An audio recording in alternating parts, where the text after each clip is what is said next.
गांव के लोगों का घर से फोन आया कि 4 गाड़ी से लोग सिसोना बड़ी तेजी से 4 गाड़ी घुसा है। उसमें बहुत खेद के साथ कहना पड़ रहा है, बहुत दुख के साथ कहना पड़ रहा है। उसमें हमारे बड़े भाई राजद के प्रत्याशी जनाब सरफराज आलम साहब, वो अपनी गाड़ी से, 3 अन्य गाड़ी से करीब 15 की संख्या में लोग पहुंचे। बाहर हमारी माँ, हमारी पत्नी, हमारी बेटी, 8 वर्षीय बेटी, वो टहल रही थी। उन्होंने इन सभी के साथ बहुत ही गंदी गंदी गाली से प्रयोग किया और उनके साथ जो लोग थे, कुछ देर में उनका भी नाम मैं आप सबों को दूंगा।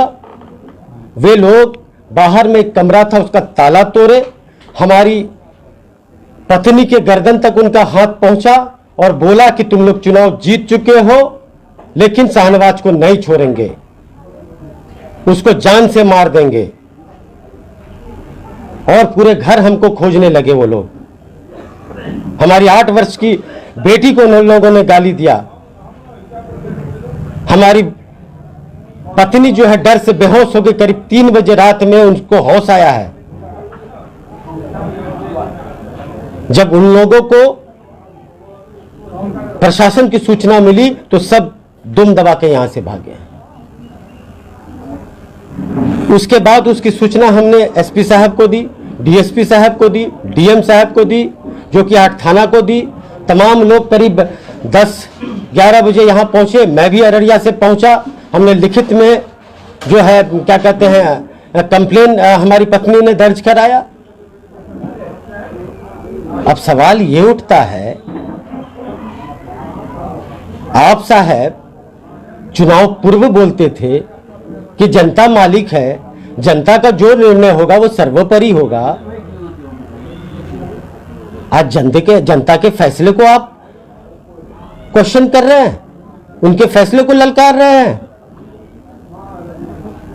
मैं आदरणीय तेजस्वी जी से आपके माध्यम से सवाल पूछना चाहता हूं, क्या तेजस्वी जी ऐसे प्रत्याशी से आप सीमांचल में राजद के नैया पार लगाना चाहते हैं? टिकट मिलने के बाद आप मां से आशीर्वाद लेने आए थे और उसी मां को भद्दी भद्दी गालियों से नवाजा है। उन गालियों का मैं नाम नहीं ले सकता हूं। आप बड़े भाई हैं, मैंने हमेशा आपका आदर मान सम्मान किया है। 2 दिन पहले भी ऑन रिकॉर्ड है, मैंने उनका नाम आदरणीय सम्माननीय के साथ लिया है। जब से मैं राजनीति में हूं रोज मेरे साथ कुछ ना कुछ घटनाएं हो रही है। मैंने कभी पलट के उन बातों को नहीं देखा, मैंने आगे चलना सीखा। लेकिन जब हमारी पत्नी और बच्ची और मां पे प्रहार हो रहा है तो मैं चुप नहीं बैठूंगा। और मैं खुली चेतावनी देता हूं आप लोगों के माध्यम से, अगर मेरे घर के किसी सदस्य या मेरा कोई वर्कर या कोई मेरा कोई जो कि हाट के आम आदमी का भी बाल बाका हुआ तो इसका जिम्मेदार सिर्फ आप होंगे। मैं आपके माध्यम से प्रशासन से भी मांग करता हूं, आने वाले दिन मेरे साथ या मेरे परिवार के किसी भी सदस्य के साथ या मेरे किसी कार्यकर्ता के साथ कोई अनहोनी होती है तो ये सारे लोग जिम्मेदार होंगे। उनके साथ पप्पू पासवान का नाम था जो मेरे हाथ में घर में आग लगा रहा था। उनके साथ राशिक अंजुम नाम का आदमी था जो जेसीबी मेरे घर में चलाना चाहता था। उनके साथ हाजी खलील था। उनके साथ राजद का जिला युवा अध्यक्ष गौरव कुमार बिट्टू था। उनके साथ अरशद मुखिया बलवाद था। ये सारे लोग मां बहन की इज्जत को नापने के लिए रात में आए थे। क्या मतलब बनता है रात के अंधेरे में 10 बजे एक माननीय विधायक के घर में जा पाके आप लोग आक्रमण कीजिएगा? मैं बिहार सरकार से न्याय की गुहार लगाता हूं, मैं बिहार के प्रशासन से न्याय की गुहार लगाता हूं और हाथ जोड़ करके जो की जनता से कहता हूं कि मुझे इंसाफ दिलाइए। बहुत शर्मिंदगी की बात है, आज जितने भी लोग राजद को जो कि हाट में वोट नहीं दिए, गर्व से उनका सीना चौड़ा हो रहा है और वो लोग बोले कि मेरा सही फैसला था। और साहब जिन लोगों ने आपको वोट दिया, शर्म से उनका सर नीचा कर दिया आपने। आप परिवार के सदस्य हैं, आप बड़े हैं, आप आदरणीय हैं, अगर किसी तरह की कोई तकलीफ थी, हम सारे लोग बंद कमरे में बैठ के बात कर सकते थे। आपने तो अति कर दिया। हम तो सम्मान देते रहे।